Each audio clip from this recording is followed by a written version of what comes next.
Oke, sebelumnya selamat bertemu kembali dengan saya di mata kuliah manajemen strategik.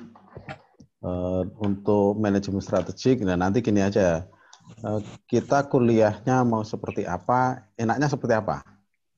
Ini manajemen strategik masalahnya. Manajemen strategik itu apa ya? Karena kita semua sebenarnya udah berstrategi semua ini. Belum mulai aja udah berstrategi dulu. Anu Pak, kasus Pak, mendingan Pak. Kita studi kasus saja Pak. Studi kasus saja. Gini, untuk materi, saya rasa saya nggak perlu menyampaikan materi ya. Perlu juga karena Pak. Kan udah ahli-ahli semua, udah S2 semua. Udah lebih berpengalaman daripada saya. Baru mau makan Pak S2-nya Pak. Ya kan. Belum lulus, Kan belum saya, lulus. kan saya udah bilang, pokoknya asal bisa Diakui, Pak. Asal bisa berkelit itu saya udah bilang bahwa itu udah S2 lah. Menghindari minimal tinjauan manajemen strategi, formulasinya dan lain sebagainya loh Pak. Gini, karena ini manajemen strategi, jadi sebenarnya sama sih. Kecuali kalau sama dengan yang pernah ikut metodologi, berarti metodologi menyusun proposal, berarti kasusnya di kita semua. Terus nanti di manajemen strategik kasusnya juga kita semua. Jadi silahkan punya permasalahan sendiri yang nanti akan disampaikan. Intinya bahwa manajemen strategik itu berbicara tentang organisasi sejauh mana kita. Silahkan punya ciri masing-masing tentang organisasinya. Tidak harus organisasi yang besar, tidak harus organisasi yang yang tingkat global dan seterusnya, karena strategi ya apapun levelnya. Justru dengan beragamnya permasalahan, beragamnya level organisasi, justru nanti itulah yang akan memberikan memberikan lebih banyak warna di kasus-kasus manajemen strategi. Jadi intinya sebenarnya saya cuma ini aja nanti. Manajemen strategik itu kita bahasannya cuma kita pertemuan ada berapa? 8. 8 atau 7? 7. 14 UAS ya. 14 session 7. 7. Nah, ini harusnya kan harusnya di setiap ada total 14 tatap muka. 14 tatap muka itu dibagi menjadi 2. Berarti ada 7. Nanti di 7 itu gini aja, nanti kita pertemuan di setiap 2 minggu sekali, itu ada conference seperti ini pakai Zoom. Terus untuk minggu-minggu yang lainnya tetap aja ngisi daftar hadir aja ya. Kasih PR aja Pak. Baik Pak. E-learning Pak, e-learning atau classroom. Banyak dikasih PR aja Pak, biar kita biasa Pak. Ada kasus-kasus apa misalnya dari Bapak. Alhamdulillah mau dikasih PR.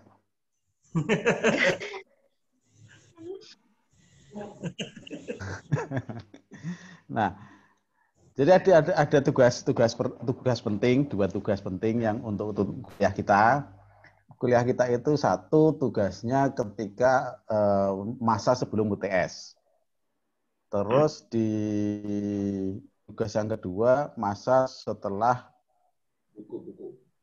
sebelum UAS. Ada dua tugas, tetapi keduanya itu sebenarnya saling menyatu, saling berurutan karena dimulai dari awal. Nanti silakan memunculkan apa yang akan dibahas.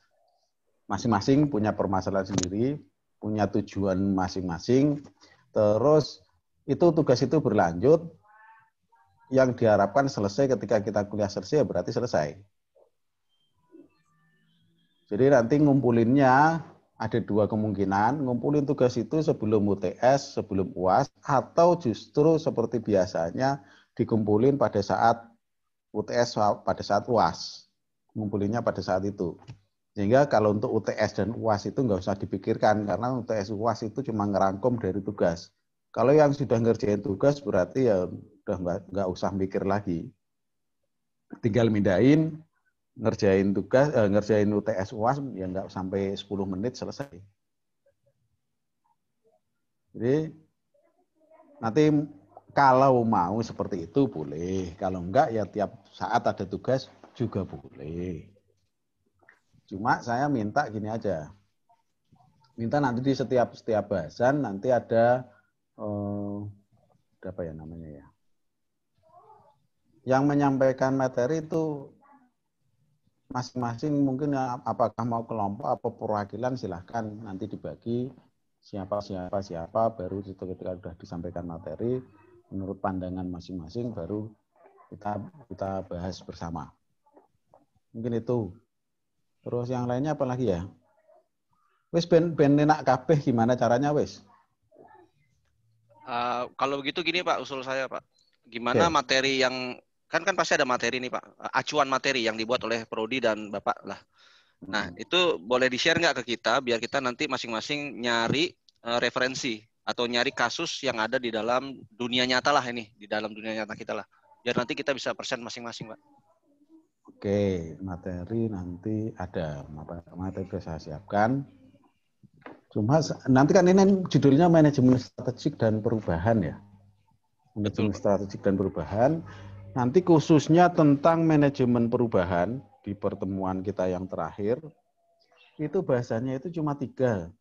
Cuma sayangnya itu kadang-kadang gini, dari Prodi itu memberikan silabus itu apa ya, kadang-kadang itu membatasi kita untuk bahasan-bahasan perubahan. Karena di sana itu sudah ditentukan bahwa ketika manajemen perubahan itu isinya cuma habit.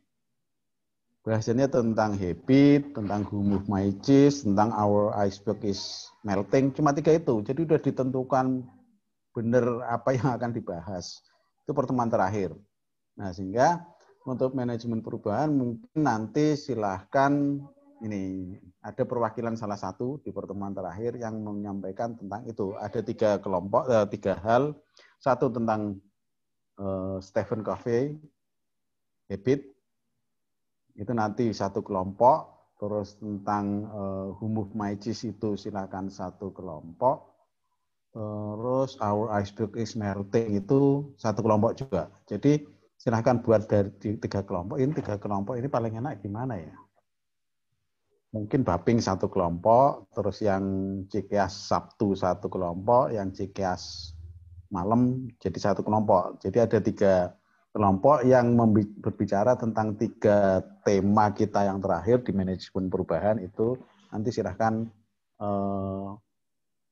dipresentasikan ketika pertemuan kita yang terakhir. Itu yang berkaitan dengan manajemen perubahan. Karena untuk manajemen strategik itu sendiri relatif bahasanya itu tidak terlalu banyak. Ya cuma apa ya? Di manajemen strategik itu cuma proses manajemen strategik nanti yang akan kita bahas. Sehingga di pertemuan pertama kita hanya ngomong tentang manajemen strategik itu apa. Yes. Istilahnya berstrategi itu yang seperti apa dan seterusnya itu menurut pandangan kita. Terus di proses-proses berikutnya itu sebenarnya bahasanya cuma mafia. Kalau saya ringkas itu mafia proses manajemen strategik, yaitu mulai dari pertemuan kedua nanti kita berbicara tentang misi. Misi berarti nanti silahkan menyampaikan ketika proses manajemen strategi itu dimulai dari visi, misi, goal, tujuan, sasaran, strategik, taktik. Nah, dari situ silakan nanti memunculkan masing-masing memunculkan visi, misi, tujuan, sasaran, strategik, taktik, memunculkan apapun itu silahkan, apakah dari perusahaan masing-masing, dari organisasi masing-masing, atau ingin menyusun sendiri silahkan. Nah, itu menjadi landasan ke pertemuan berikutnya. menentukan visi, misi, kriterianya apa, dan seterusnya. Terus di tahapan berikutnya, di pertemuan berikutnya, kita lanjutkan dengan adanya visi, misi, dan seterusnya yang tadi. Di bahasan berikutnya, kita melangkah yang kedua, analisis. Yaitu kita melakukan analisis lingkungan internal eksternal. Jadi untuk mencapai visi, misi, dan seterusnya itu kita harus memetakan kondisinya kita ada di posisi mana. Di sini harus melihat kondisi lingkungan internal eksternal. Sehingga di pertemuan ketiga nanti kita berbicara tentang analisis. Silahkan dengan visi misi itu apa sih kekuatan kita, kelemahan kita, peluang kita, ancaman yang kita hadapi, itu poin-poin itu dimunculkan. Ketika sudah analisis lingkungan itu, langkah berikutnya adalah formulasi strategi. Minimal dengan adanya analisis lingkungan internal eksternal, di pertemuan ketiga, kita sudah mendapatkan positioning kita dengan analisis SWOT. Jadi silakan nanti formulasi strategi itu kita akan menemukan banyak sekali formulasi dengan dasar analisis lingkungan internal, kita tahu positioningnya dengan SWOT, atau kalau mau tambahan yang lainnya, bisa analisis yang baru, SOAR. Bisa juga membahas tentang apa, dengan kondisi visi misi itu ternyata ada kendala, nanti dikerucutkan hanya kepada pergeseran bisnis model. Pakai BMC bisa. Nanti berbicara juga tentang, tadi sampai mana ya? Analisis, formulasi ya. Formulasi, di formulasi nanti kita akan ketemu dengan kondisi lingkungan internal eksternal kita, positioning yang kita dapatkan pada saat itu, kita bisa memilih berbagai macam strategi. Contohnya misalnya nanti positioningnya ada di agresif, berarti strateginya apa? Ada di positioningnya di pertumbuhan, berarti strategi utama adalah agresif, yang dilakukan apa, dan nanti ada poin-poin yang kita munculkan karena kita sudah mendapatkan positioning di kuadran grafik SWOT, ada matriks SWOT-nya, mungkin nanti bisa ditambahkan dengan analisis yang lain dengan matriks JE, mau EVAS, mau apa, berbagai macam formulasi strategi muncul di sana. Intinya nanti kita bisa menemukan bahwa positioning kita di mana. Nah, itu nanti kita praktek membuat analisis SWOT. Mungkin di video udah saya siapkan videonya ketika udah analisis lingkungan internal, ketemu indikator-indikator di kekuatan, kelemahan, dan seterusnya. Tahap berikutnya adalah langkah untuk bisa mendapatkan positioning kita bagaimana. Itu nanti di videonya udah ada langkah-langkahnya. Terus setelah formulasi, implementasi. Dengan positioning dan strategi yang telah kita pilih itu, di tahapan berikutnya adalah implementasi. Implementasi itu kita lebih banyak pakai pendekatan McKinsey aja yang gampang. Karena di McKinsey itu nanti ada penerapan strategi itu, mana elemen yang hard, mana yang elemen yang soft. Intinya cuma 7S dari McKinsey aja. Terus yang berikutnya kita kalau sudah sampai pada implementasi, tataran terakhir adalah audit strategi. Audit strategi bisa berupa kontrol, evaluasi, tetapi pendekatan kita nanti lebih kepada bagaimana kita melakukan audit strategi dengan pendekatan balance scorecard. Karena dengan balance scorecard kita akan dapat menetapkan permasalahannya, pengukurannya bagaimana, terus juga di akhir balance scorecard itu sendiri capaiannya bagaimana, akan muncul formulasi strategi yang baru ke depannya. Jadi intinya kita kuliahnya cuma itu. Misi, analisis, formulasi, implementasi, audit, plus manajemen perubahan, cuma berbicara tentang habit, remove my chief, sama our iceberg is melting. Cuma itu bicara kita.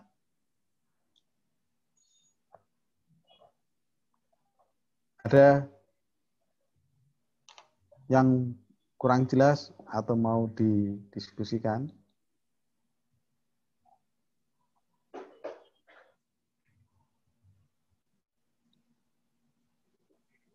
Tentang mata kuliah kita.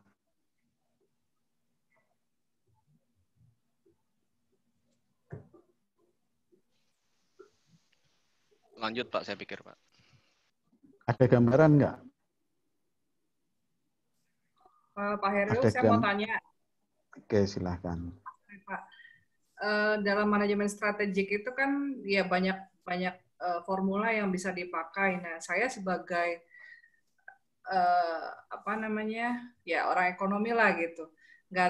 Saya jujur aja masih agak sedikit blur apa namanya pemakaian formula-formula itu Pak. Karena kan ya memang diperlukan studi kasus ya. Apa saja yang maksudnya diperlukan untuk ya pemakaian formula-formula itu saya masih belum jelas sebenarnya. Makanya kan pada konsentrasi SDM ini yang paling saya kenal paling SWOT atau apakah bisa nanti diterapkan dengan semua formula-formula itu. Jadi apa ya, saya mau bilang lebih konsentrasinya nanti belajarnya formulanya itu Pak. Di strategi kan luas gitu, kompleks ya Pak. Maksudnya penerapannya aja saya mau tahu gitu nanti Pak dalam kuliahnya. Gini, untuk penerapan itu pemilihan strategi, strategi ya. Seperti itu Pak. Pemilihan strategi itu nanti sebenarnya tergantung dari masing-masing. Oh gitu. Jadi ketika ada kasus misalnya, mungkin gini, kasusnya misalnya nanti tentang visi misi, berarti kita memandang atau berusaha untuk menganalisis tentang visi misi yang ditetapkan. Contoh misalnya misi, penetapan misi, tujuan, sasaran dan seterusnya itu ada time frame-nya enggak? Itu bahasan yang pertama. Setidaknya itu dengan misi itu, dengan visi misi yang ditetapkan di awal, kita akan melihat bahwa saat ini sudah sampai mana. Berarti kan melakukan analisis dulu. Ketika sampai analisis, nanti akan ketemu pada analisis kita selama ini kan cuma secara kualitatif bahwa kekuatan kita adalah ini, kelemahan kita adalah ini, terus peluang itu. Cuma kan itu kadang-kadang terlalu umum sehingga ya sebenarnya nggak apa-apa. Kualitatif itu asalkan landasan teorinya itu kuat sebenarnya nggak apa-apa. Makanya orang sering gini, di metodologi misalnya, di nanti membuat proposal. Membuat proposal ketika kita menentukan variabel, misalnya membuat variabel baru, orang akan mengatakan bahwa variabel baru itu kita nggak usah terlalu detail ke teori. Iya memang nggak terlalu detail ke teori, tetapi teori itu tetap diperlukan. Teorinya itu yang diperlukan adalah dasarnya yang mana. Nanti sama juga ketika kita ketemu positioning di pada masa kebetulan kita ada di kuadran pertumbuhan. Di kuadran pertumbuhan itu sebenarnya kita sudah mendapatkan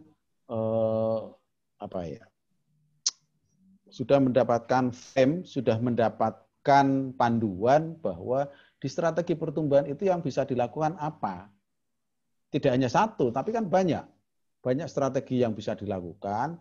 Nah, mengerucutnya nanti ketika sudah ada panduan yang dilakukan apa, dengan pendekatan yang lainnya, pendekatan kualitatif, dengan data-data empiris dan seterusnya, kita akan bisa memilih lebih lanjut tentang strategi detailnya lagi mana? Setidaknya ketika kita sudah menentukan positioningnya, kita tidak akan ngambil misalnya yang seharusnya lebih tepat untuk di turn around misalnya, karena di sana banyak juga, itu akhirnya kita terpaksa ngambil.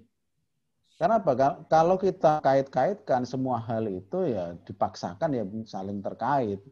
Cuma setidaknya teori dipakai untuk membatasi kita agar tidak terlalu lebar ke hal-hal yang lain yang tidak dekat kaitannya. Istilahnya ginilah, kalau kita ngomong bahwa ini di kelas ini, kita ini kalau dikait-kaitkan, paksakan ya semuanya saudara.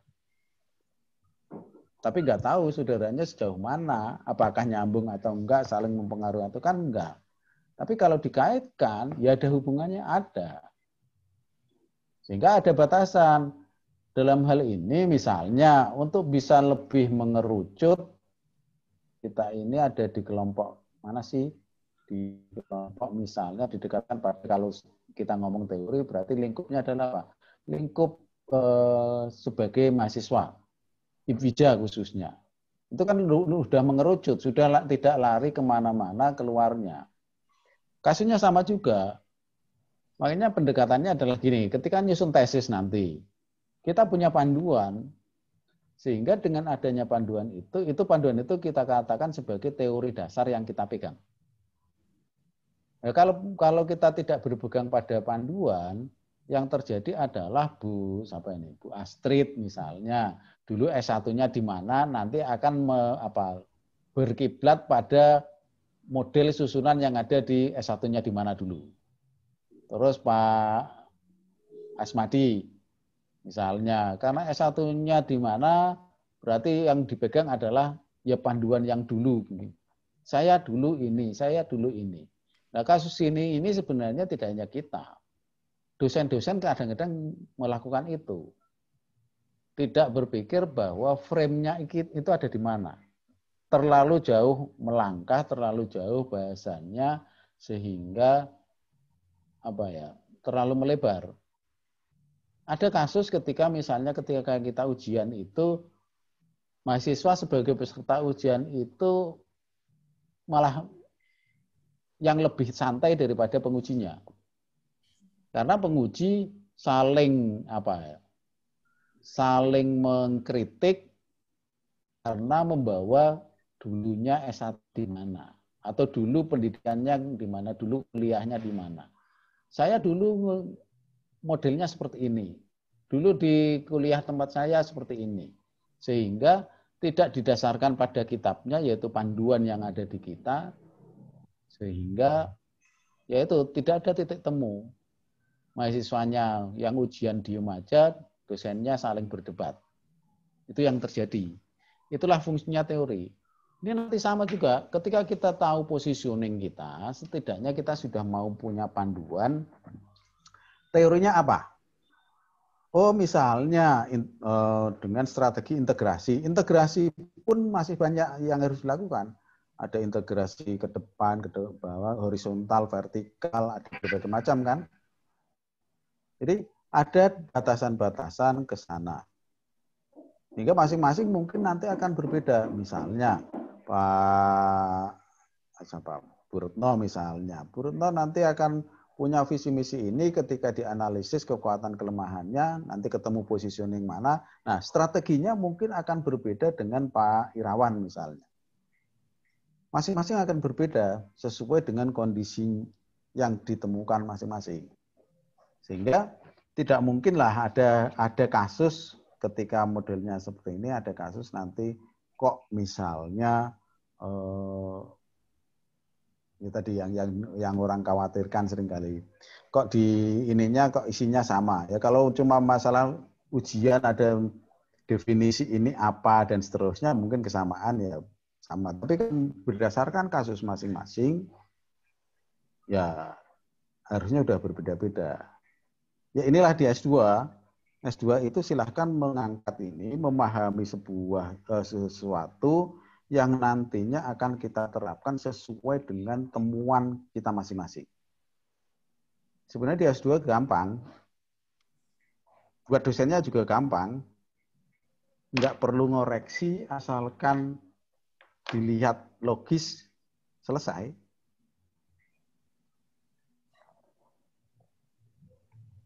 Cuma kadang-kadang kan gini kita ini sering kali gini. Ini yang S2 nih. Yang S2 ini kebanyakan itu sebenarnya semuanya sudah paham, semuanya sudah tahu, konsepnya sudah luar biasa, cuma kadang-kadang mengungkapkannya yang agak kesulitan. Nah, disitulah perlu penalaran logis. Kenapa saya katakan seperti itu?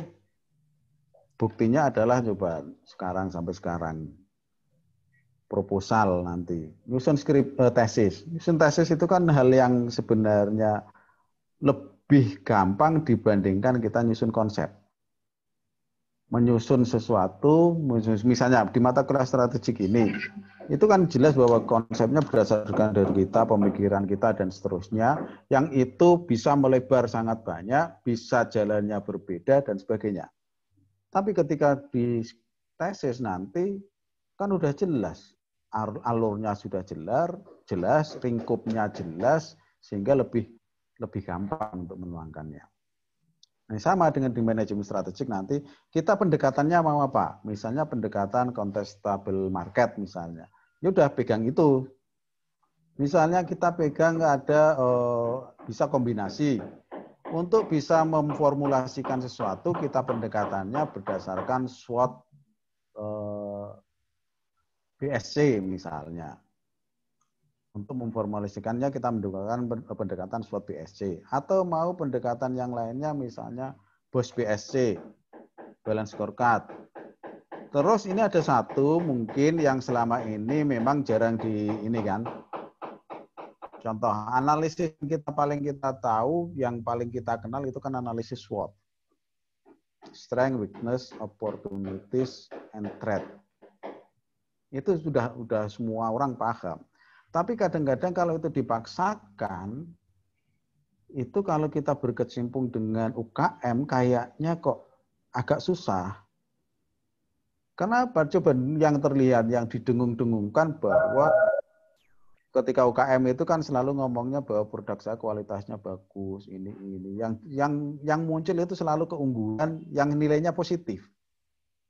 Yang negatif itu jarang bisa kita secara sadar, secara jujur mengungkap apa yang menjadi ancaman, apa yang menjadi kelemahan. Tetapi ada satu pendekatan yang nantinya bisa dilakukan, misalnya nanti yang mau ngambil tentang UKM misalnya. Ada satu pendekatan yang namanya SOAR. Strength, Opportunity, Appreciate, Result. Itu bisa dilakukan pendekatan. Yaitu kita menganalisis, memformulasikan dengan kekuatan, opportunity, peluang, aspiration, harapan-harapan kita, dan result, hasilnya apa. Bisa menggunakan pendekatan itu. Walaupun ya semuanya ada kelemahan, ada kelebihannya. Kelemahannya soal itu kita optimis, ya. Tapi kadang-kadang sesuatu yang terlalu optimis bisa juga kita malah menjerumuskan kita, bisa juga kalau kita tidak kalau kita terlalu pede. Jadi ada berbagai macam strategi yang bisa ditemukan nanti. Nah, pilihannya tergantung kemampuan kita mengsintesis dengan positioning dan data-data empiris yang kita miliki di objek yang kita dapatkan. Itu kalau yang berkaitan dengan banyaknya strategi yang ada. Ya kalau dengan strategi yang banyak itu ya nggak usah dihafalkan lah kalau strategi. Pokoknya dipilih, dipahami bahwa strateginya ini dan seterusnya. Karena ya ini sama juga ini di kelas kita ini misalnya. Di kelas kita ini yang on cuma siapa ini? Yang videonya on cuma Bu Astrid, Pak Asma, Bu Retno, Pak siapa lagi? Pak Agus ini nganu enggak ini? Ini antara diam atau Ya, Pak. ada ternyata ada. Ada, Pak. Bu Herma, Hadir. Pak Hairus Salam, Pak Suryana dan seterusnya. Nah, ini kan sebenarnya tanpa sadar kita berstrategi. Tanpa sadar loh.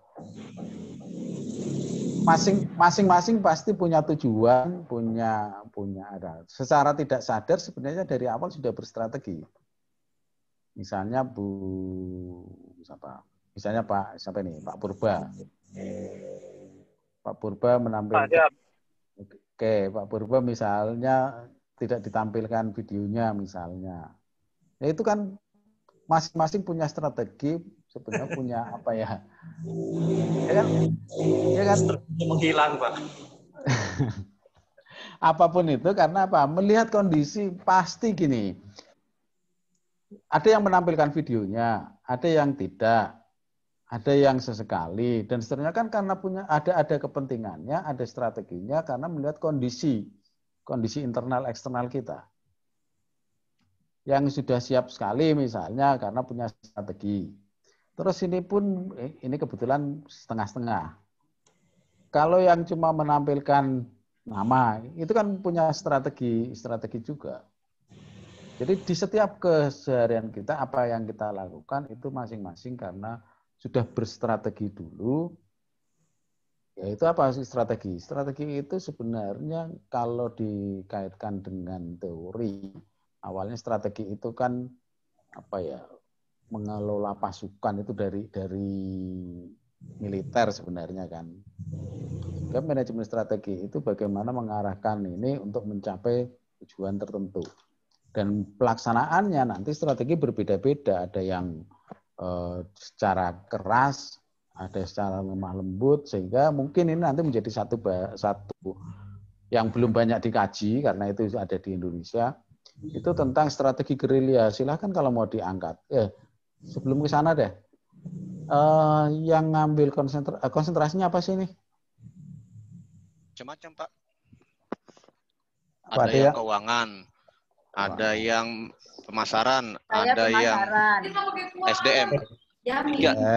Terus? Ya, Pak. Keuangan, Pak. Keuangan. Ada SDM, tiga.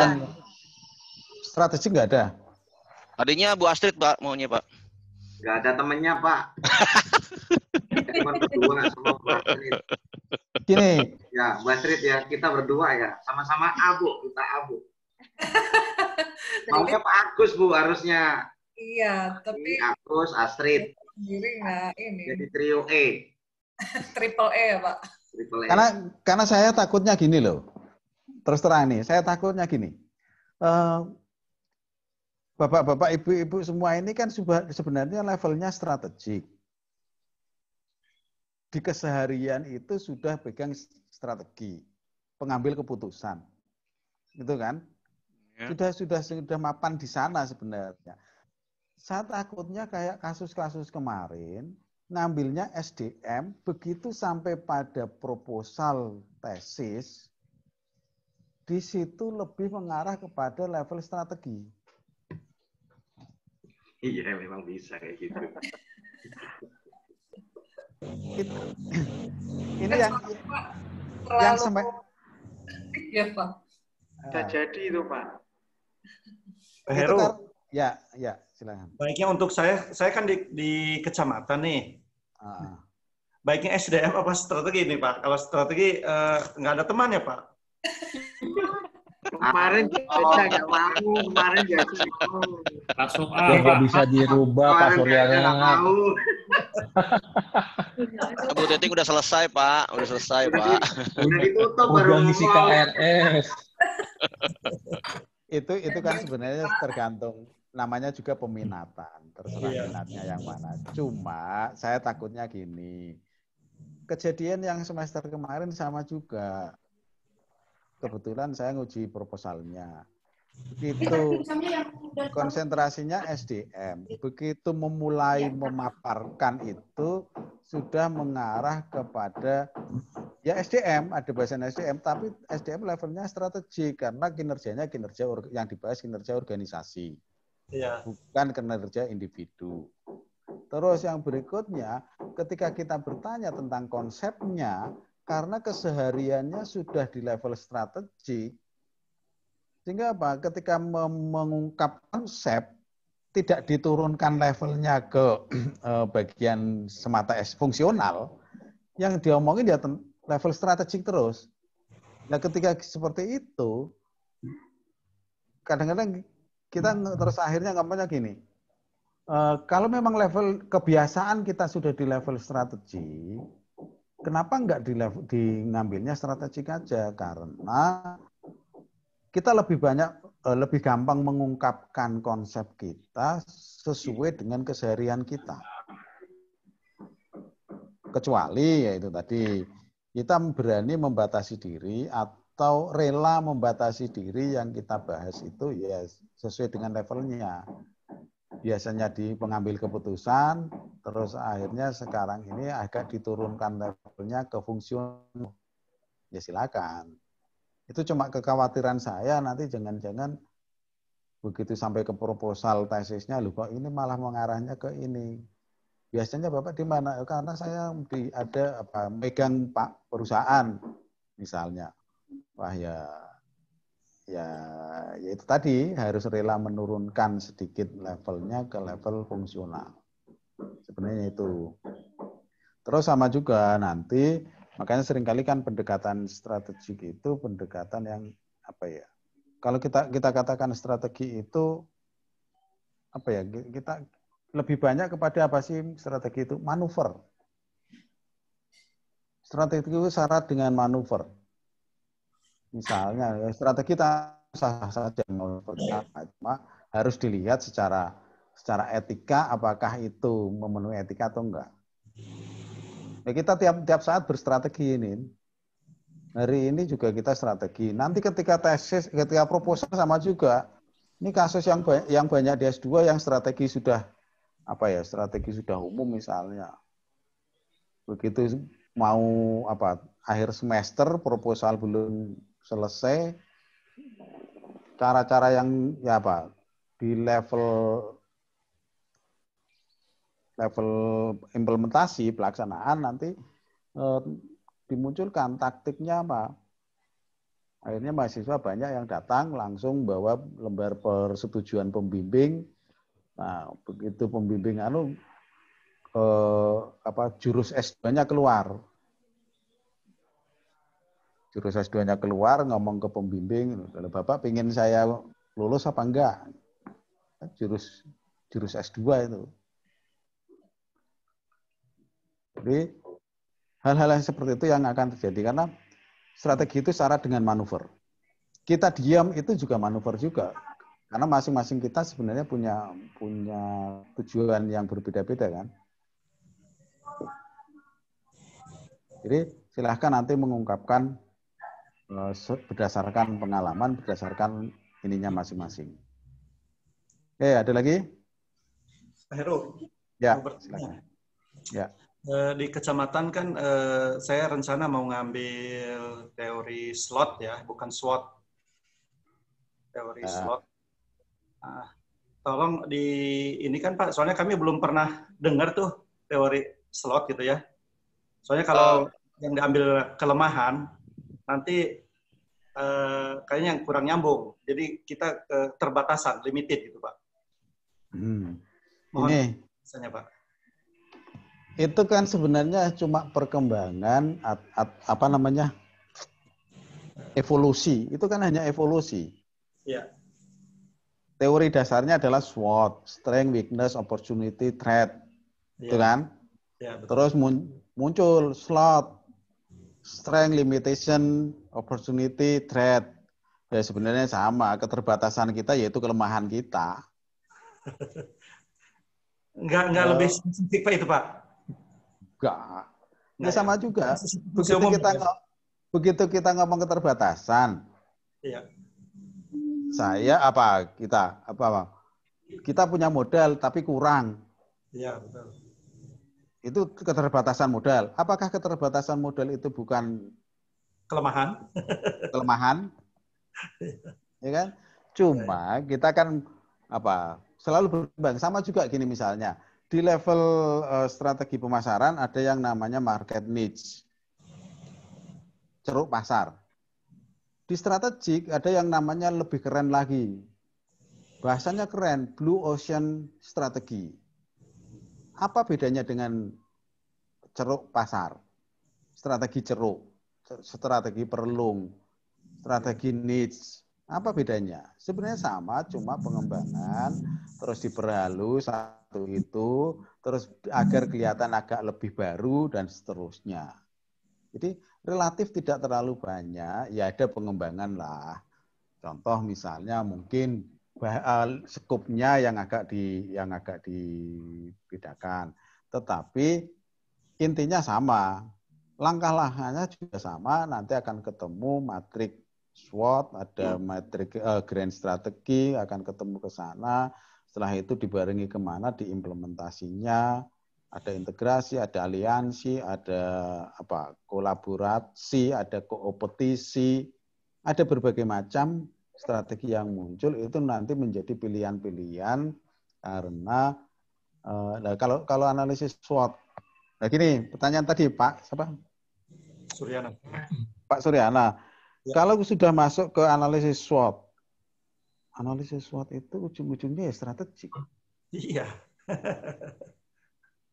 Kalau SDM kayaknya kok lebih baik pendekatan yang lain, yang teori. Ya, makanya tadi harus didasarkan pada dicari teori dasarnya apa yang kita pegang.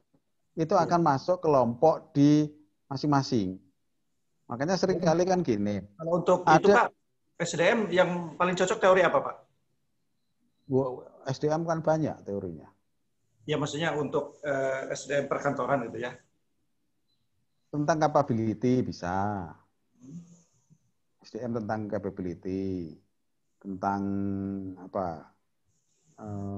teori capability ya bisa, teori tentang innovation bisa, teori tentang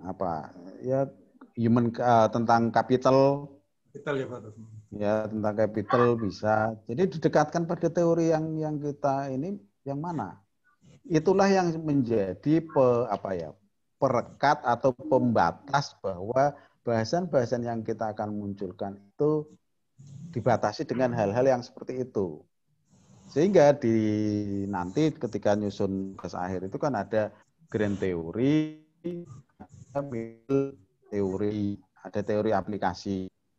Nah, perlunya teori aplikasi atau grand teori, parent teori itu untuk membatasi diri bahwa lingkupnya adalah di sini sehingga tidak akan keluar ke mana-mana. Ada yang tentang dinamika capability, ada yang tentang mungkin yang pemasaran bisa pendekatannya adalah program loyalty relationship marketing, ada yang resource based teori. Kalau dulu lebih dikenal dengan resource based view, tapi beberapa tahun belakangan udah menjadi teori, menjadi resource based teori, ada knowledge based teori, dan berbagai macam teori. Jadi yang utama adalah itu, bukan kita hanya langsung berbicara tentang ini adalah misalnya. Nah, kalau kita berbicara tentang SDM ini yang SDM ya. Ya. Tentang SDM itu di semua buku ya adanya pokoknya dari perencanaan, rekrutmen sampai pemutusan hubungan. Ya udah, semua buku isinya itu doang. Tapi teori dasarnya apa, pendekatan yang mana, itulah sebenarnya yang harus kita cari. Jadi tergantung minat dari masing-masing, carilah teori untuk apa? Untuk mendapatkan gambaran tentang permasalahan apa yang lebih tepat kita angkat. Mungkin bedanya gini, kalau S1 itu selalu dari fenomena apa yang terjadi di lapangan, itu menjadi landasan dasar. Tapi kalau S2, fenomena lapangan itu untuk memetakan bahwa ada kemungkinan permasalahan ini. Untuk tahapan berikutnya, menentukan apa yang harus kita teliti, masuk kepada penelitian terdahulu, gap research. Anda akan ke sana. Nah, itu pun kita punya strategi macam-macam. Bagaimana strateginya agar kita bisa mendapatkan permasalahan? Apa sih strateginya agar, mulai sekarang juga, ini mumpung masih di awal-awal ini ya silahkan berstrategi untuk bisa menyusun tugas akhir proposal secara tepat waktu, biar enggak di akhir-akhir nanti baru kita pikirkan sebelum terlambat. Silahkan berstrategi dari sekarang. Berikutnya. Izin, Mbak. Izin, Mbak. Ya, silakan. Ya, silakan. Terima kasih penjelasan Bapak tadi. panjang lebar terus terang. Suaranya kecil. Suaranya Pak. Terus terang Pak, kami masih agak apa ya Pak, belum begitu paham Pak ya. Mohon arahan dari Bapak apabila nanti kita menyusun tesis, kita tujuannya ke SDM supaya tidak melenceng ke strategik Pak. Nah, mohon penjelasan Pak. Gitu tadi, ketika gini, bedanya gini, ujungnya gini. Yang namanya strategik itu mungkin sering disampaikan bahwa strategik itu pandangannya itu helikopter view, pandangan di permukaan. Yang namanya strategik itu berbicara tentang lintas fungsi. Lintas fungsi itu bisa gabungan antara SDM keuangan, ada keuangan pemasaran, terus levelnya level organisasi, bukan level individual, level fungsional. Itu yang terjadi di strategi. Nah, kalau SDM itu nanti ya gini aja lah, kuncinya sebenarnya gini. Lihat karena S2 ya, karena S2 itu ya lihat penelitian-penelitian yang berkaitan dengan SDM. SDM itu tentang apa sih? Tentang capital, tentang resource bisa, yang keuangan bisa tentang apa? Agensi, teori, pemasaran bisa juga memanfaatkan itu. Yang apa lagi? Pemasaran bisa juga didekatkan pada tentang transaksional marketing dengan relational marketing. Didasarkan pada yang mana? Ada resource based view, ada dan berbagai macam. Jadi harus didasarkan pada pendekatan teori dasarnya apa. Ya, kalau tentang SDM, gambaran umumnya adalah ya yang pokoknya yang berkaitan dengan SDM. Menilai SDM itu. Bukan yang lainnya, bukan tentang organisasinya, tetapi SDM-nya. Nah, sehingga gini, orang sering berbeda pandangan karena merasa bahwa ini kan ilmu sosial. Manajemen itu ilmu sosial. Sehingga mengatakan bahwa ini teoritis. Ya, sebenarnya enggak. Justru manajemen itu teori bertindak. Kalau selama ini kan kita tidak pernah terlalu banyak berbicara tentang di tesis-tesis kita itu tidak terlalu banyak bahasan-bahasan atau pendalaman yang detail itu enggak ada, karena kita cuma ada metodologi sebenarnya dasar teori, proposal itu sebenarnya yang harus menjadi konsep kuat kita ada di situ. Kalau sampai tesis itu tinggal menyelesaikan, paling kalau udah punya data tidak sampai sebulan selesai kalau tesisnya. Level konsep ini yang penting. Bagaimana kita memunculkan konsep di situ, karena apa? Karena manajemen itu teori tentang bertindak, bukan persepsi. Walaupun persepsi iya. Kenapa? Ketika kita bermain di persepsi, nanti kita terjerumus kepada teori-teori psikologi. Contohnya misalnya SDM. SDM tentang, kita sering melihat bahwa orang membahas tentang gaya kepemimpinan digunakan sebagai variabel. Gaya kepemimpinan dipakai sebagai variabel. Padahal kalau kita sudah menetapkan pakai gaya kepemimpinan, di situ berarti kita harus sudah tahu gaya kepemimpinan yang dimaksud gaya kepemimpinan yang mana. Sehingga harus jelas, misalnya tidak bisa kita ngomong hanya gaya kepemimpinan, nanti di dalamnya indikatornya adalah otoriter, laissez-faire, terus demokratis misalnya. Ketika tiga hal itu kita pakai, yang terjadi apa? Ketiga hal itu indikator yang mengukur, tetapi ketiganya itu saling meniadakan, saling bertentangan. Yang demokratis dengan yang otoriter, ya jadi sudah beda, bahkan saling bertolak belakang kan. Betul. Nah, kalau dua-duanya dimunculkan sebagai indikator variabel yang sama, nanti ya tidak pas. Semua ya, Pak. Sehingga harus dipahami bahwa manajemen itu teori bertindak. Ketika ini apa yang harus dilakukan, ketika ini dampaknya apa, sehingga tidak salah ketika di tesis-tesis itu banyak berbicara tentang semakin ini maka semakin ini, semakin tinggi A semakin tinggi B, semakin ini. Sebenarnya kaitannya adalah mengaitkan sesuatu variabel dengan yang lainnya. Cuma pendekatannya berbeda, ada yang pendekatan kualitatif, ada yang pendekatan kuantitatif. Ya silakan berstrategi, pingin yang mana, dua-duanya bisa. Cuma kalau menurut saya akan lebih gampang ketika pendekatannya kuantitatif dibandingkan kualitatif. Karena pendekatan kualitatif butuh waktu yang lama, butuh pemahaman mendalam, dan apa yang kita proposisikan harus tercapai. Ketika enggak, kita disalahkan. Berarti di awal kita memotret permasalahan tidak tepat. Tuh, jadi silakan. Kuncinya adalah karena kita udah di S2, pegang teori apa yang menjadi pendekatannya. Itu akan membuat kita tidak terjerumus ke hal-hal yang lain. Karena ini banyak kasus yang ada di misalnya di kecamatan.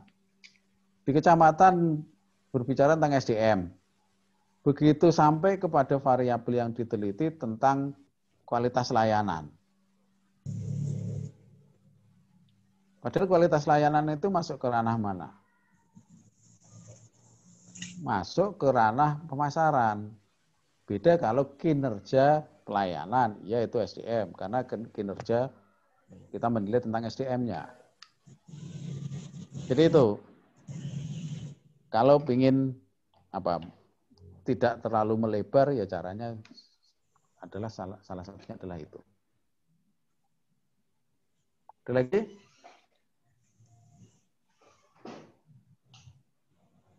Ini ketika pertama ini mungkin saya agak terlalu banyak ngomong ya. Tapi nanti kalau udah pertemuan kedua, gantian Bapak Ibu yang ngomong. Ya Pak, siap. Saya hanya pengantar saja. Mana, mau kita lanjut? Lanjut Pak, lanjut. Oke. Saya share sedikit aja lah. Mudah-mudahan benar yang saya share. Nih, belum masuk ke strategi. Bisa kelihatan kan? Ya, kelihatan. Nih, Kelihatan. strategi. Kelihatan. Mungkin ketika dulu yang asalnya ekonomi, yang asalnya manajemen, ini sebenarnya sudah bahasan lama. Strategi, stratos pasukan, ego memimpin pasukan. Jadi di dalamnya itu elemen yang ada di strategi itu ada tentang perencanaan, ada rencana. Jadi yang namanya strategi itu berarti kita sudah punya rencana.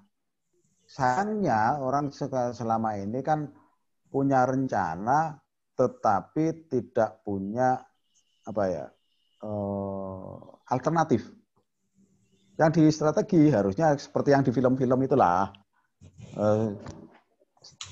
Rencananya gimana, plan A, ada plan A, plan B. Minimal ada itu. Ketika ini terjadi, ketika tidak mencapai sasaran, apa yang harus dilakukan, ada perencanaan yang berikutnya. Kenapa? Rencana itu tidak dilakukan untuk kegiatan saat ini. Tetapi rencana itu dalam rangka untuk masa depan. Yang kedua, elemen di strategi ada manuver. Ini yang terjadi.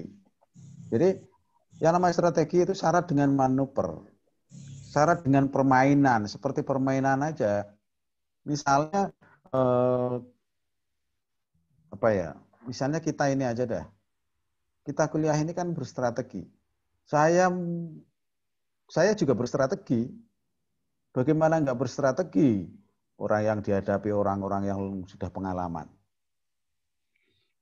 Strategi itu bisa dengan strategi menampilkan bahwa kita dominan, bisa juga. Seperti yang ada di lampu merah. Kan ada yang berstrategi. Berstrateginya apa? Berpura-pura kita tidak mampu, bisa juga. Terserah kita mau seperti apa strateginya. Ketika ini tidak berhasil, kita punya plan B, rencana B. Nah, sehingga kita syarat dengan manuver. Bagaimana kita bertindak, bagaimana ininya. Terus yang berikutnya, strategi itu punya pola, pattern. Ada pola tertentu yang sebenarnya kita bisa bisa kita pelajari. Polanya gimana sih? Karena biasanya apa yang dilakukan seseorang dari waktu ke waktu itu tidak akan berubah secara drastis, revolusi, tetapi berevolusi. Tetap ada ciri dasarnya, pola dasarnya yang dilakukan seperti apa. Terus ada perspektif atau sudut pandang. Yang terakhir ada positioning. Posisi, kita mau memposisikan di mana. Jika tujuan strategi ada di situ, nanti ini materi kita share aja. Menciptakan keunggulan bersaing lebih baik daripada pesaing. Intinya adalah itu. Berstrategi itu kita berusaha untuk mencapai keunggulan bersaing. Keunggulan bersaing itu sejauh mana? Ya tergantung dari visi misi masing-masing. Ada yang visinya pokoknya misalnya capaian nantinya, ukuran capaiannya apa sih? Ada yang ukuran capaiannya adalah materi. Ada yang ukuran capaiannya adalah kepuasan.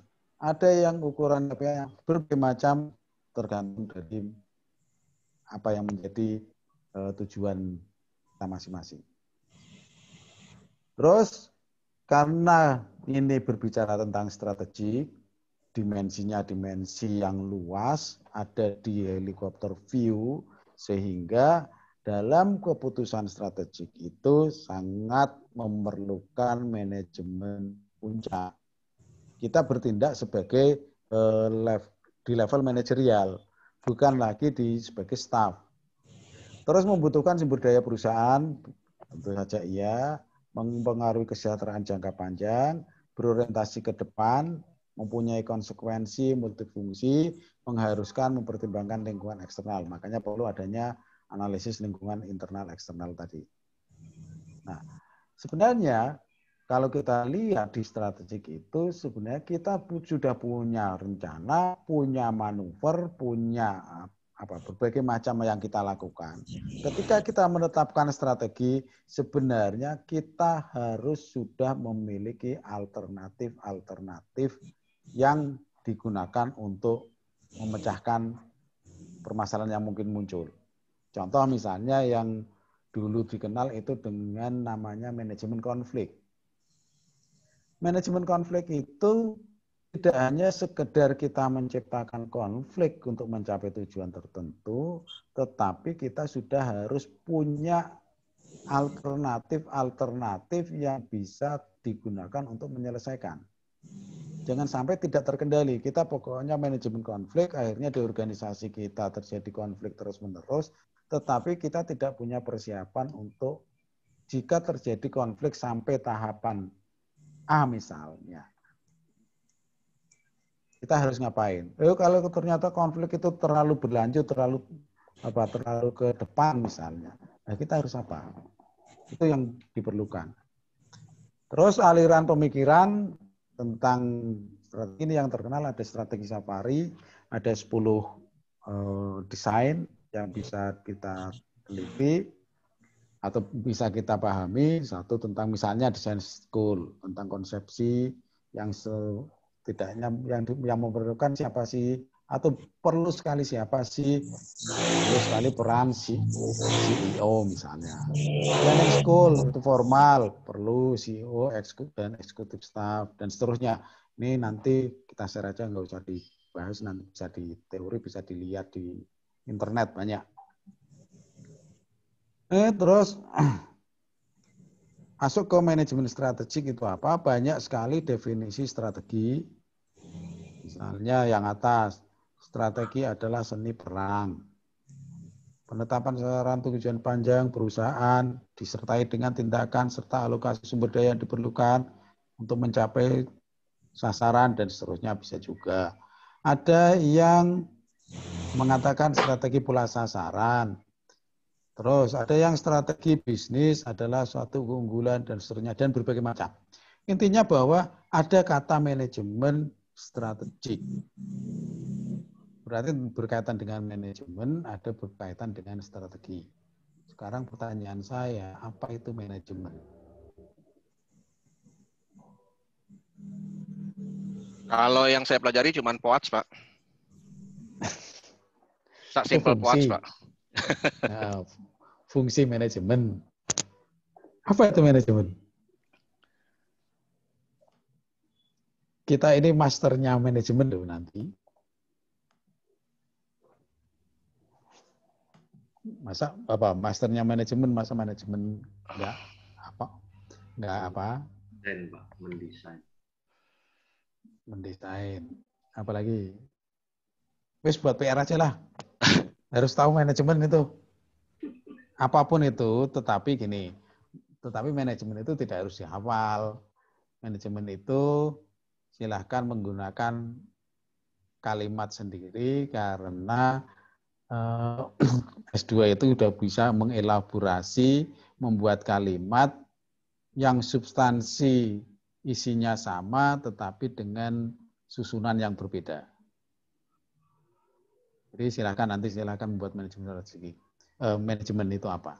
Terus manajemen itu berbagai macam hal, definisi yang lain-lain banyak sekali, sehingga di sini saya agak menyimpulkan di buku saya tentang manajemen strategik itu agak menyimpulkan atau membuat definisi menurut versi saya dengan mengkolaborasikan berbagai yang ada, yaitu bahwa manajemen strategi itu adalah seni dan pengetahuan dalam merumuskan misi, menganalisis lingkungan, memformulasikan, mengimplementasikan, dan mengaudit strategi untuk tujuan evaluasi, pengendalian, optimasi, dan melakukan tindakan korektif sehingga memampukan organisasi mencapai keunggulan bersaing berkelanjutan dan mendapatkan keuntungan di atas rata-rata.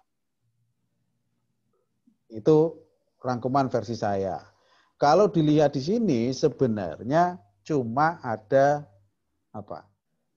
tiga elemen penting dalam manajemen strategik.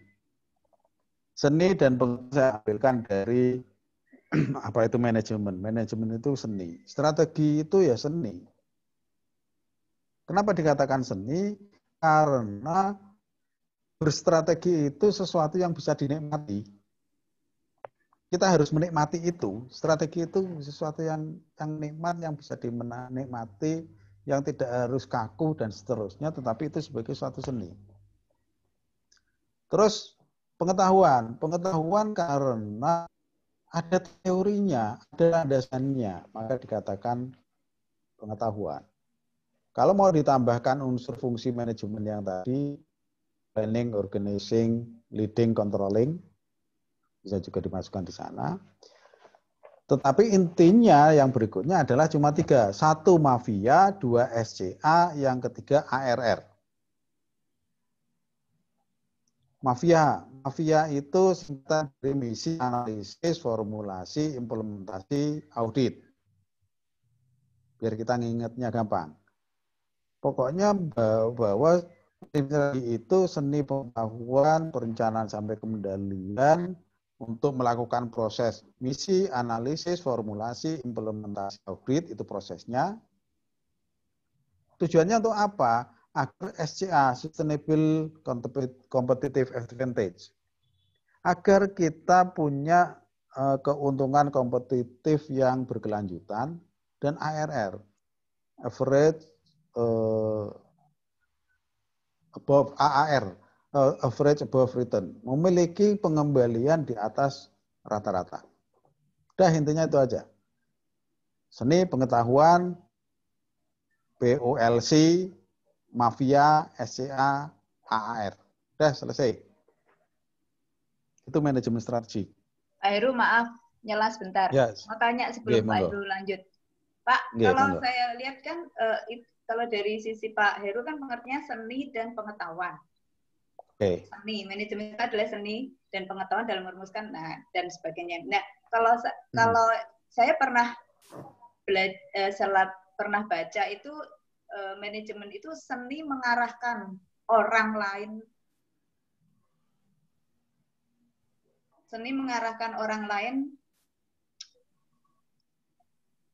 untuk mencapai tujuan organisasi dengan cara misalnya pengorganisasian, pengevaluasian, pengontrolan dan sebagainya. Berarti yang diutamain yang mana nih? Seni mengarahkan orang lain untuk mencapai tujuan organisasi dengan cara strateginya macam-macam itu, atau seni dan pengetahuan yang merumuskan itu, Pak? Ibu yang tadi manajemen atau manajemen strategi?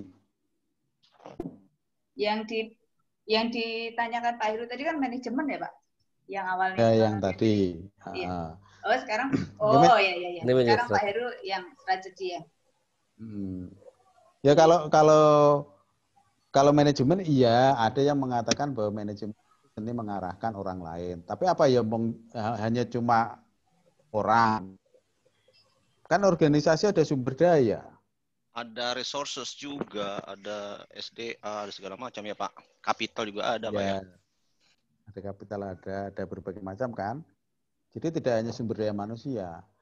Ya, sehingga orang-orang di di manajemen itu akan menyingkat. Yang penting gini, berbicara tentang manajemen itu ketika kita mendefinisikan atau memahami manajemen itu minimal ada unsurnya boleh tadi karena landasannya keilmuan ya, sehingga dikatakan bahwa seni dan ilmu ya, seni dan pengetahuan ya.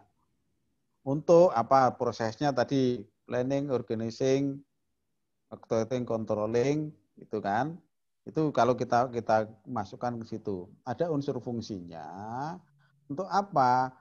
Dalam memanfaatkan dan mengarahkan sumber daya. Berarti ada sumber daya. Sumber daya itu bisa sumber daya manusia, ada sumber daya yang non manusia. Untuk apa? Ya tadi untuk mencapai tujuan yang telah ditetapkan, itu manajemen. Tapi tidak cukup hanya tujuan, sehingga seringkali ditambahkan di tengahnya secara efektif dan efisien. Sehingga ketika mendefinisikan ya silahkan, yang penting ada unsur pemanfaatan atau pengarahan tentang sumber daya secara efektif dan efisien untuk mencapai tujuan tertentu. Itu elemennya. Kan begitu sudah punya poin-poinnya, membuat kalimat terserah kita. Mau dibuat bulat boleh, mau dibuat lugas boleh, mau diputar-putar biar banyak juga boleh, ya terserah. Yang penting substansi atau inti yang ada di dalamnya ada. Oke, berikutnya.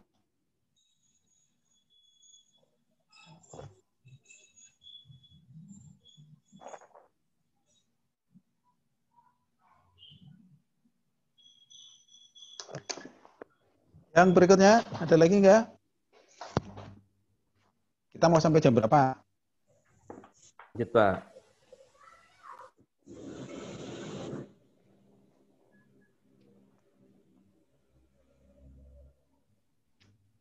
Oke, mungkin bahasan tentang strategi itu. Nah, ini yang akan kita bahas berikutnya.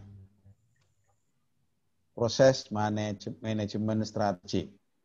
Misi, analisis, formulasi, implementasi, audit. Misi, nanti silahkan pertemuan berikutnya ungkapkanlah, analisislah visi, misi,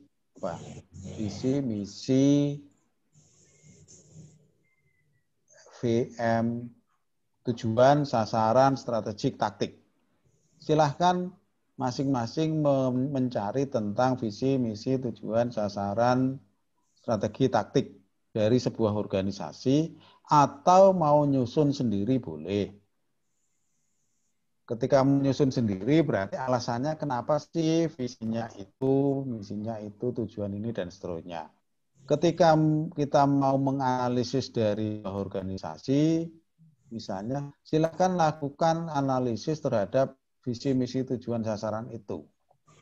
Secara kaidah itu sebenarnya apa sih yang menurut kita agak kurang sih, misalnya dari ini. Kritik kita terhadap visi, misi organisasi itu. Misalnya tadi yang di kecamatan, misalnya di kecamatan sudah ada visi, misi, dan seterusnya, ya silakan tinggal mentransfer itu sebagai bahan yang akan kita analisis. Terus buatlah analisis tentang visi, misi, tujuan, sasaran, strategik, dan taktik itu.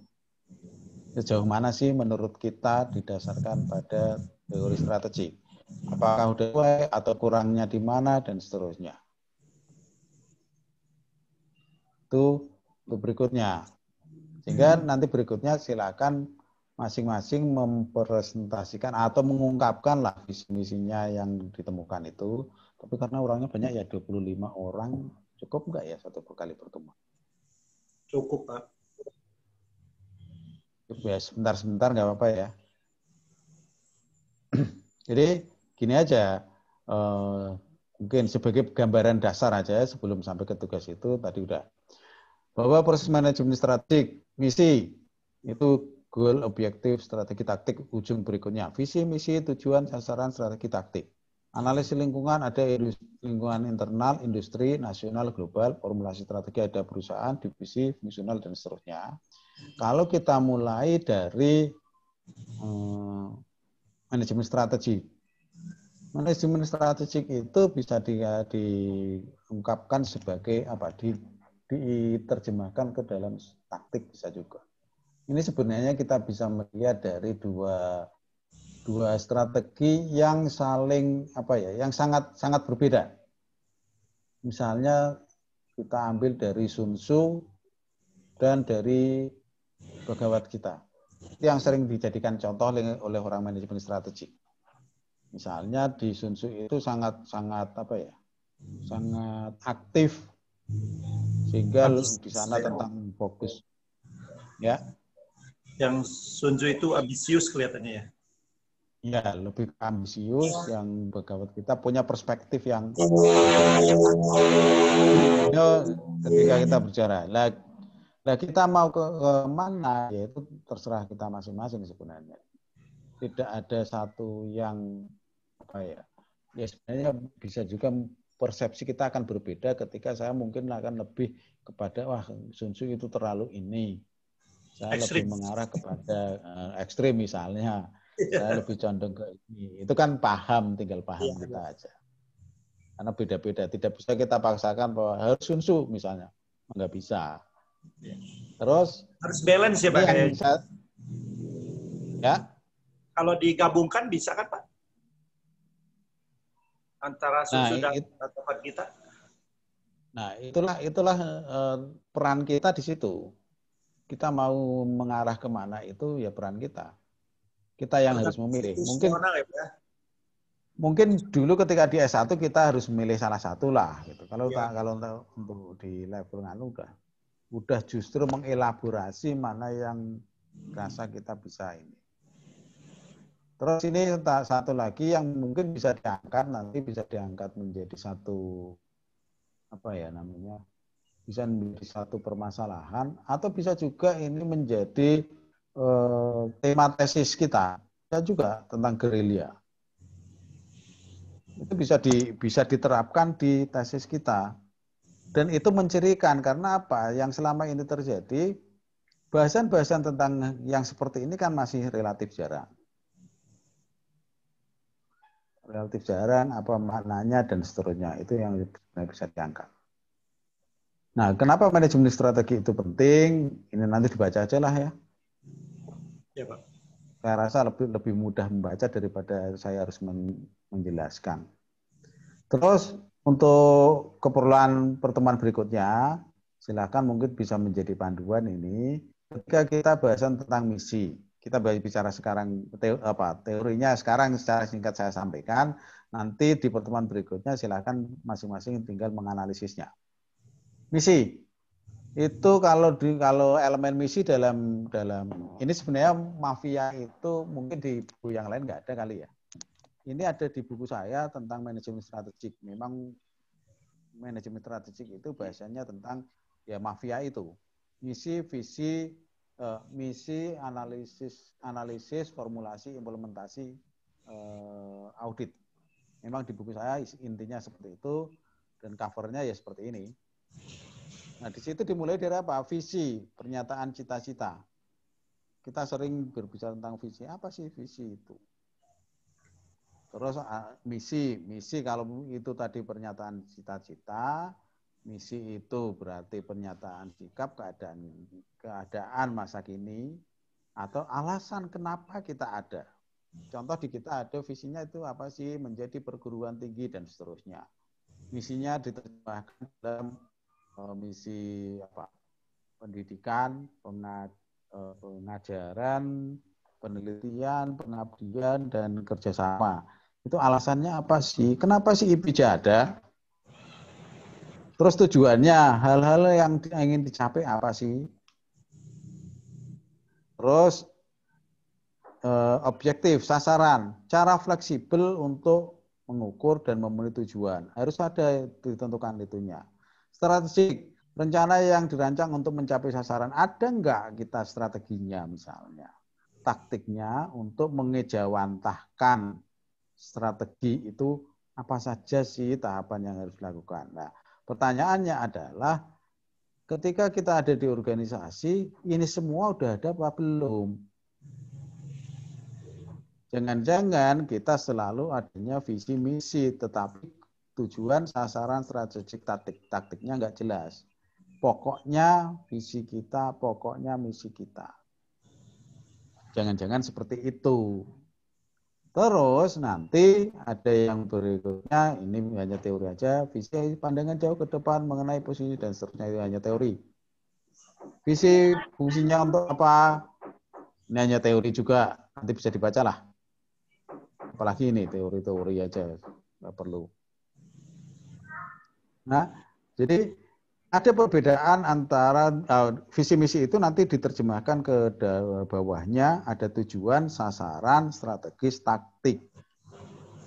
Di situ sudah saya sampaikan apa saja perbedaan-perbedaan yang muncul ketika ada di masing-masing. Misalnya tujuan itu hasil utama yang cakupannya luas. Terus sasarannya untuk apa sih? Sasaran sudah diterjemahkan menjadi langkah-langkah terukur untuk mencapainya. Terus strateginya apa? Strateginya itu pendekatan yang diambil untuk mencapai tujuan itu. Sedangkan taktiknya itu sudah menyangkut kepada detail sampai alat-alat yang diperlukan untuk mencapai sasaran terkait strategi yang kita jalankan. Itu nanti ada semua di situ, sehingga ketika menganalisis silahkan, udah sesuai ini belum? Ada enggak gitu misalnya, untuk ke depan. Terus komponennya apa? Komponen misi itu sebenarnya di dalamnya ada enggak tentang konsumen, tentang apa objek, tentang apa yang kita tuju. Terus produk, pasar, teknologi, sustainability, filosofi, konsep diri. Minimal mengandung itu walaupun tidak tersurat. Ada komponen itu. Ada enggak di dalamnya itu? Terus sasarannya itu harus spesifik. Spesifik artinya bahwa visi misi kita itu, visi misi dan seterusnya itu kita harus spesifik. Jangan terlalu apa ya namanya? Terlalu common itu terlalu apa ya bahasa Indonesianya? Luas. Terlalu umum, terlalu normatif misalnya. Itu yang banyak terjadi di kita itu normatif. Terus measurable. Artinya apa? Ada ukurannya, bisa diukur. Ketika kita menetapkan sesuatu itu bisa diukur. Ya meskipun sebenarnya boleh ginilah. Kita mengatakan bahwa gantunglah cita-cita setinggi apa? Tinggi bintang. Misalnya. Atau setinggi langit. Bisa diukur enggak itu? walaupun mungkin dari sisi motivasi, kalau dari pendekatan ilmu yang lain, iya, silahkan menggantungkan cita-cita setinggi langit. Kita harus punya cita-cita setinggi-tingginya. Cuma dalam kerangka strategi harus bisa diukur. Kalau langitnya tidak terbatas, bagaimana kita ngukurnya? Kalau misalnya menetapkan visi misi dan seterusnya tidak bisa diukur capaiannya, ya ribet. Kita tidak punya patokan atau pegangan untuk mencapainya. Terus achievable, artinya bisa dicapai. Nah, ketika menetapkan visi misi itu, ya yang logis lah. Tidak hanya sekedar pokoknya saya ingin ini, tetapi tidak mempertimbangkan sumber daya kita. Sehingga seringkali kita berjanji akan, apa misalnya, kita sadar kita kuliah itu sambil bekerja, yang tidak punya waktu dan seterusnya, kadang-kadang bisa hadir, kadang-kadang enggak. Sudah menyadari hal itu, terus kita punya target, misalnya pengukuran measurable-nya, ukuran keberhasilan di kuliah misalnya dari nilai misalnya. Terus kita menetapkan nilainya adalah A. Padahal untuk mengukur nilai itu dasarnya adalah kehadiran. Kita sudah sadar bahwa kita tidak akan mampu hadir setiap saat. Kalau memang seperti itu, ya jangan mencapai tujuan atau sasaran misalnya dapat A misalnya. Kalau itu ukurannya. Sehingga tidak akan logis. Yang terjadi apa? Kita berjanji tetapi banyak hal yang tidak bisa kita capai. Dalam rangka memotivasi diri silahkan setinggi-tingginya. Tetapi ketika untuk mencapai sasaran agar mencapai visi misi agar bisa dicapai, agar ada ininya, harus logis. Terus reasonable, ada alasannya tertentu. Ya, yang paling penting adalah time bound ini, time frame. Artinya ketika kita menetapkan sesuatu itu ada capaiannya kapan, dicapai kapan. Ketika tidak ada capaiannya ya kita tidak tahu akan tercapai atau enggak.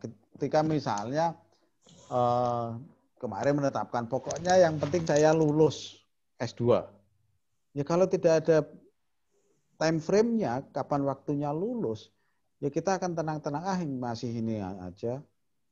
Besok masih bisa, besok masih bisa, nanti ujung-ujungnya akan seperti itu. Nah, ketika kita sudah ada time frame-nya, biasanya misi itu kan diterjemahkan dalam milestone, dalam tahapan-tahapan. Sampai saat ini sudah sampai mana? Itulah perlunya tadi yang namanya evaluasi atau analisis lingkungan internal untuk mencapai positioning-nya, sehingga bisa dilakukan ke depan. Oleh karena itu, bukan hal yang tabu bahwa visi misi itu perlu dievaluasi. Kalau memang sudah tidak bisa tercapai atau justru visi misi itu sudah tercapai lebih dahulu dibandingkan time frame-nya, maka perlu adanya reformulasi strategi, reformulasi visi misi. Jadi bukan hal yang tabu ketika kita melakukan reformulasi. Itu bahasan tentang misi untuk pertemuan berikutnya. Silahkan nanti menyampaikan masing-masing tentang visi misi, carilah visi misi, tujuan, sasaran, strategi taktik, dan dianalisis atau dikomentari lah minimal menurut pandangan masing-masing ini apa sih kekurangannya, kelemahannya, atau kalau enggak dengan visi misi yang seperti ini minimal seharusnya saat ini harus sampai mana? Sampai titik mana sampai saat ini? Dengan visi misi yang seperti itu, tentu saja yang tahu adalah masing-masing. Saya nggak mungkin tahu karena yang tahu tentang visi misi, objeknya dan seterusnya kan bapak-bapak, ibu-ibu semua. Saya nggak mungkin tahu tentang hal itu. Sehingga di mata kuliah kita intinya sebenarnya tidak ada yang salah selama argumennya logis. Udah itu aja. Yuk, sampai sini. Ada yang mau menyampaikan?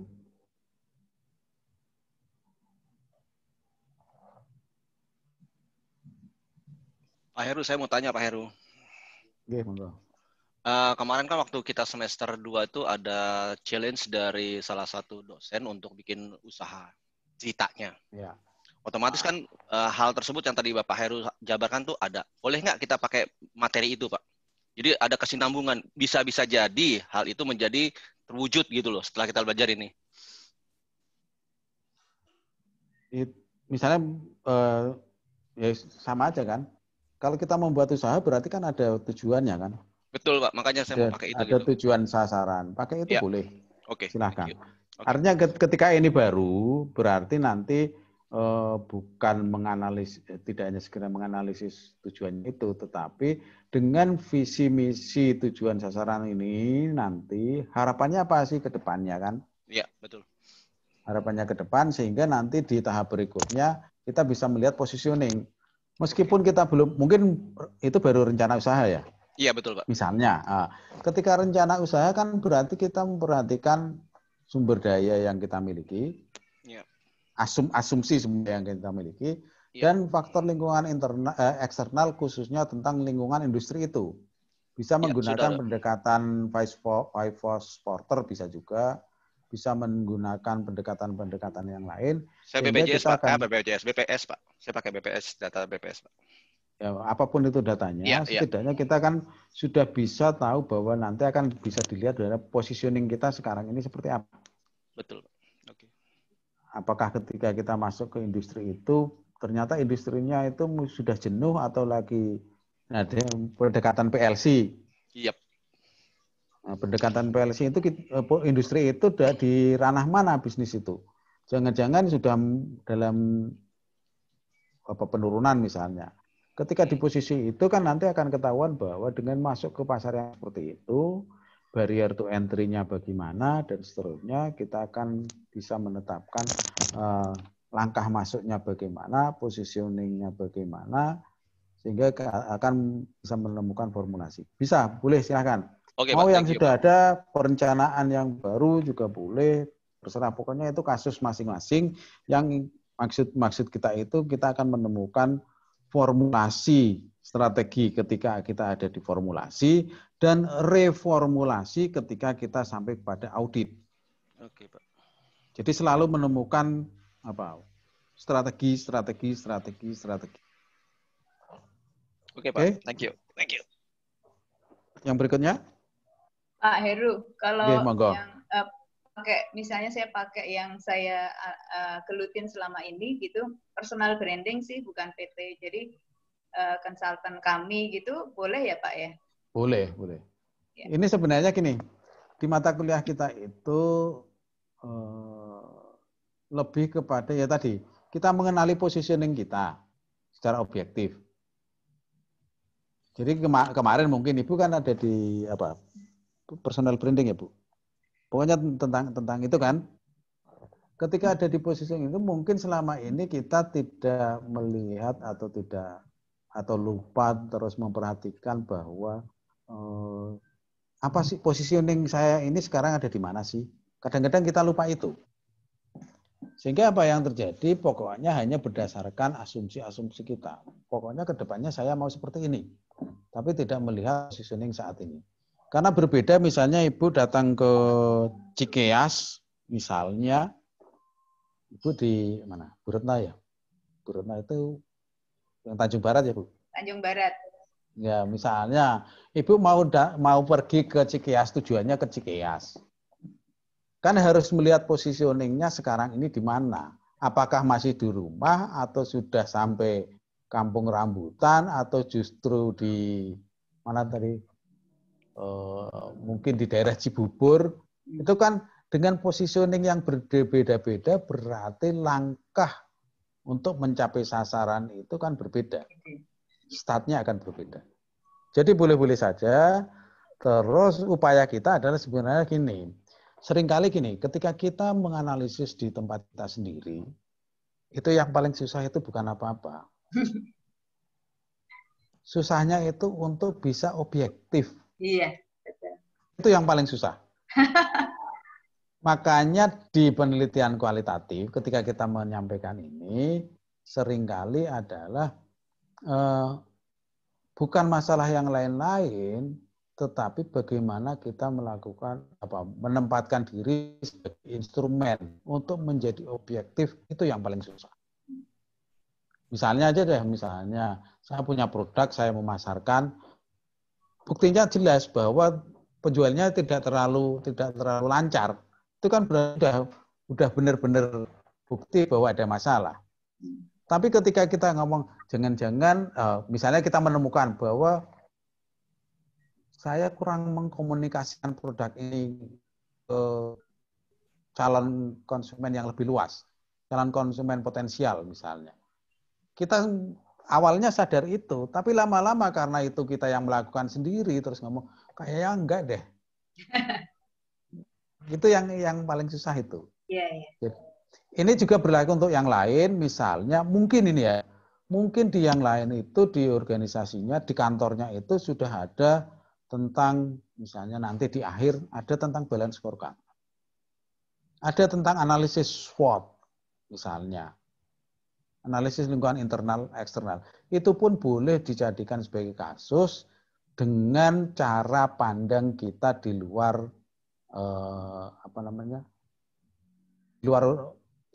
untuk sementara menempatkan diri di luar organisasi itu.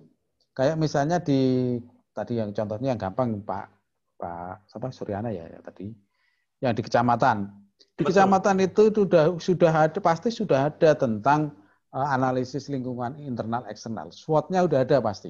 Ada. Cuma kita ini Pak, namanya manajemen strategi juga ada kita. Ada kan? Tetap ada.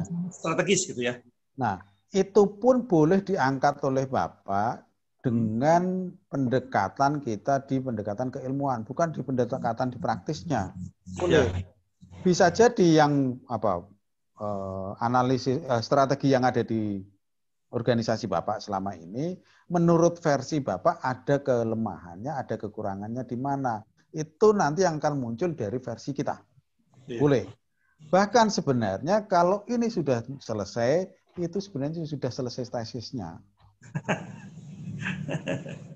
Ini sudah tesis ini. Iya. Tinggal ini perencanaan dari awal sampai nanti audit strategi sudah ada. Itu kalau diterjemahkan ke dalam bentuk tesis, tinggal menyesuaikan susunannya, selesai. Atau nanti ketika punya permasalahan, di permasalahan yang masing-masing, misalnya orang SDM, berbicara tentang manajemen strategik, ini otomatis nyangkut tentang SDM. Punyanya SDM di SDM misalnya menjadi satu kelemahan. Oh, SD-nya lemah karena pendidikannya yang masih ini, terus belum ini, dan seterusnya. Nah, itu bisa dijadikan sebagai topik untuk penelitian bagi orang SDM.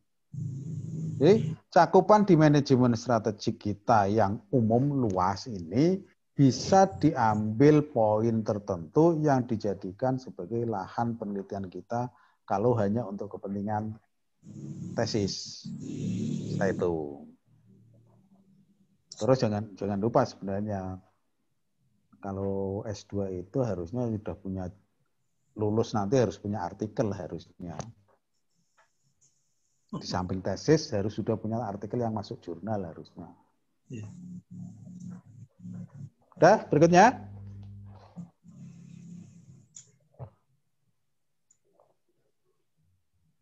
Ada yang lain?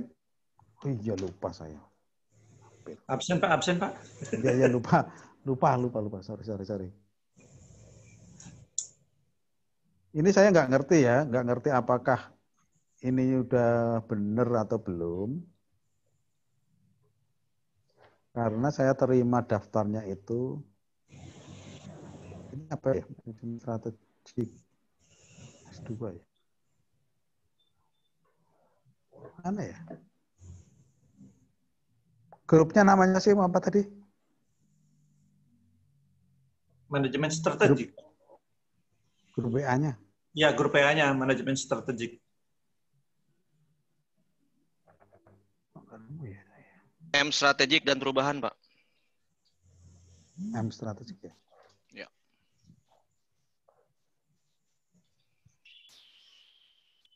M.strategik. M. Strategik dan perubahan. Strategik, oke.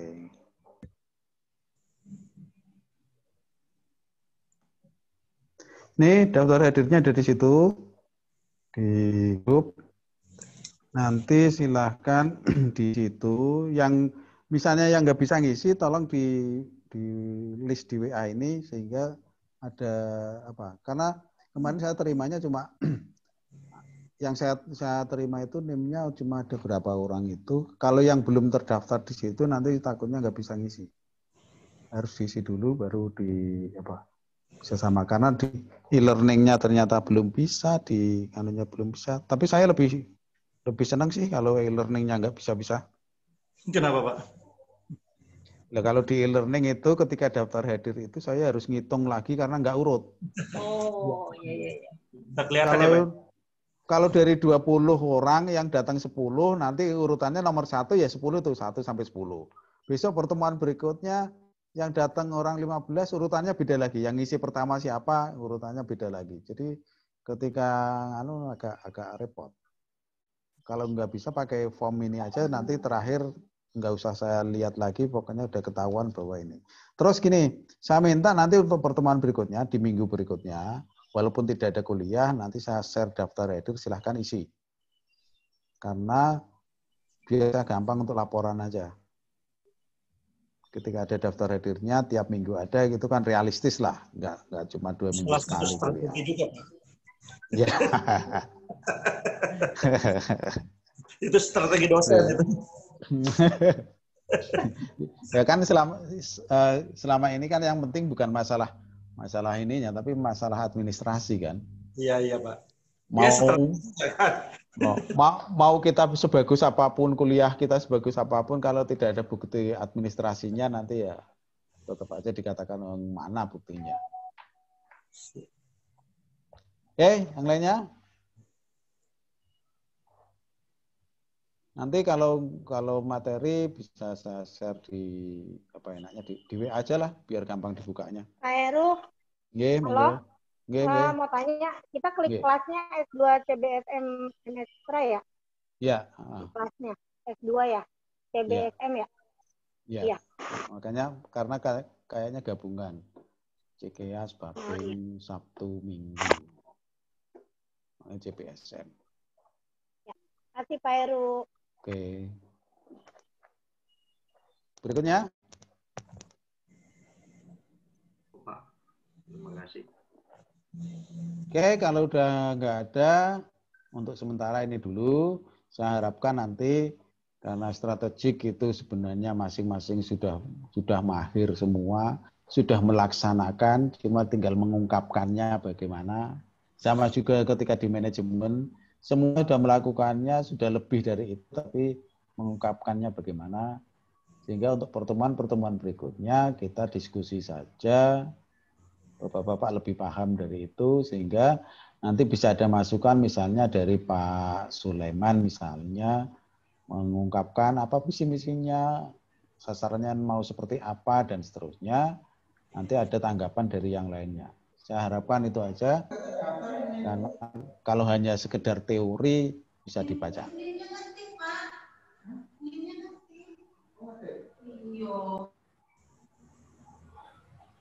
Ya? Sampai sini? Siap, Pak. Lanjut, Pak. Kalau lanjut apa udah? Lanjut aja Pak, ikut Pak Heru. Emang ikut aja Pak. Lanjut untuk disudahi Pak. Derek Pak Heru, derek. Ya jangan ikut saya, orang saya cuma 1 orang, Bapak lebih banyak. Yang penting kepalanya, ini kan ekornya. Sama aja. Kepala jalan sendiri, nggak ada ekornya ya percuma juga ada kepalanya. Ya udah, mungkin ini aja untuk pertemuan kali ini. Sekali lagi nggak usah terlalu dipikirkan untuk manajemen strategi karena semuanya benar selama ada argumen yang logis. Itu. Terus jangan dipikirkan juga karena apa ya tadi. Nanti untuk pertemuan berikutnya sudah mendapatkan apa yang menjadi mau kita bahas masing-masing itu yang penting. Kalau cuma dipikirkan kan berarti cuma mikir doang, enggak dicari. Dicari, pokoknya dicarilah. Dicari ketemu apa, dipahami itu nanti itulah yang akan menjadi tema kita, bahasan kita ke depannya. Sehingga benar atau enggak, urutan atau enggak itu saya hanya bisa melihat bahwa ada kaitannya enggak dengan ini. Ada nyambung dengan yang awal, ketika ada di positioning ini harusnya bagaimana. Saya hanya bisa itu, tetapi kalau secara penjelasan lebih detailnya karena itu menyangkut objek, yang tahu ya Bapak Ibu masing-masing. Oke, itu aja. Oke, Pak. Oke, terima kasih atas kehadirannya. Jangan lupa nanti daftar hadirnya. Mungkin sampai di sini aja dulu pertemuan kita. Nanti kalau ada sesuatu, misalnya ada perlu apa-apa, jangan sungkan-sungkan. Kalau misalnya ada pertanyaan, ketika saya bisa atau tidak bisa jawab pertanyaan itu, nanti akan saya mintakan jawaban dari yang lainnya. Bukan saya yang jawab. Next time, Pak. Kalau saya yang jawab kok terlalu berat, saya punya kewajiban menjawab. Jadi, saya sebagai moderator aja, ada pertanyaan dari pihak A, saya sampaikan ke B. Penyambung lidah aja lah. Siap, Pak. Oke, kita aja. Bentar. Nggak foto dulu nggak, Pak? Foto dulu. Foto dulu, Pak, foto. Ada semuanya nongol. Oh, nggak nongol semua. Bangun. Yang penting nongol, nggak usah difoto, nggak apa-apa. Loh, kan udah tak rekam. Saya belum terekam, Pak. Foto, Pak. Mana? Genit, Ibu. Mana ini? Tadi saya kan lagi masak ya. Ibu lagi masak tadi. Nanti enggak, saya tadi lagi bagi rapot. Oh, gitu. Mana nih, mana? Ini udah di kantor. Mana yang mau muncul gambarnya nih? Mana? Munculin semua, Pak, nanti kirim di grup. Nanti tak kasih linknya ada. Gunting. Saya aktif ngerekam kalau gini-gini.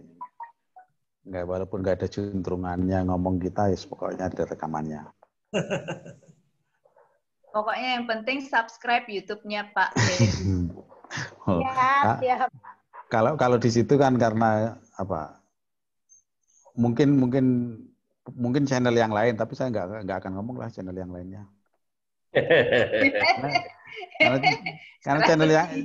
Karena channel yang lainnya nggak ada gambar saya sama sekali. Kita tampil di sana. Terus dan ya isi di dalamnya itu ya nggak keruan lah pokoknya. Multi komplek, Pak. Pokoknya multi komplek. Kalau ini kan khusus untuk pokoknya saya berusaha untuk apa yang saya miliki, apa yang saya dapatkan itu, apa yang saya ketahui itu sebisa mungkin bisa di-share ke yang lainnya, walaupun itu cuma setitik, tapi mudah-mudahan ada yang manfaatnya. Sama juga nanti ketika di-shot kan udah ada nanti. Oke, itu aja dari saya.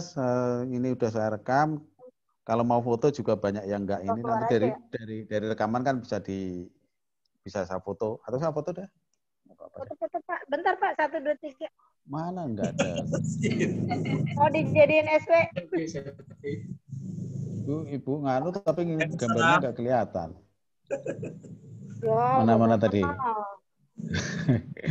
Mana gambarnya? Nih aku nih, Pak. Nih pakai jempol. Mana? Bisa. Ini udah masuk di sini semua ya? 1, 2, 3, 4, 5. 1, 2, 3, 4. 24 orang. 24 orang. Iya, 24.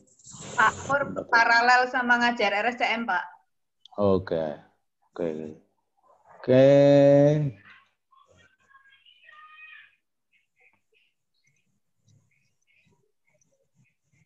Udah saya kirim.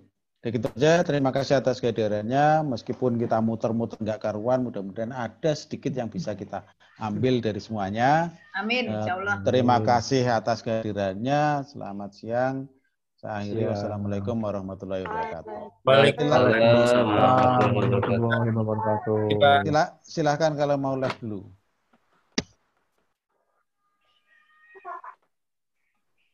Izin live Bapak. Ye, monggo. Ini nganunya mana sih? Izin live Pak Heru. Ye, monggo.